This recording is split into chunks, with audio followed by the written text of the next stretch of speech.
Hi friends subscribe my channel for more latest videos. Thanks. Honor has unveiled its new smartphone Play 90.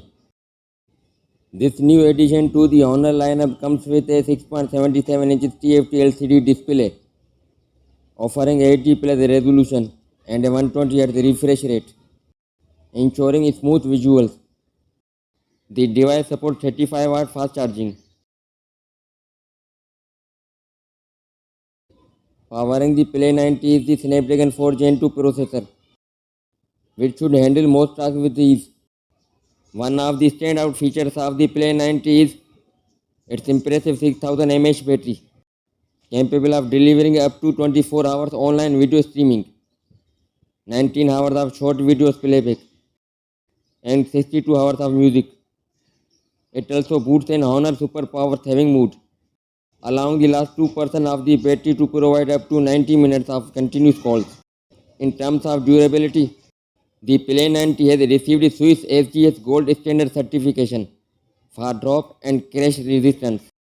Its design incorporates tempered glass, enhancing its resilience against drops.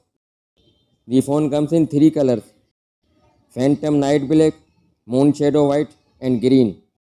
It has 8 and 12 GB of RAM and 128 and 256 GB of storage. Pricing starts at $228 US. The Honor Play 90 features a stereo dual speaker with a 300% outdoor loudness mode, which effectively turns the phone into a mini speaker. Its camera setup includes a 50 megapixel main sensor and a 2 megapixel depth sensor, while the front camera is a 5 megapixel shooter with fixed focus. Additionally, the Play 90 is IP64 rated for dust and water resistance and includes features such as a split capsule, yo-yo assistant, and AI elimination, enhancing its overall utility. That's all for now, and thanks for watching.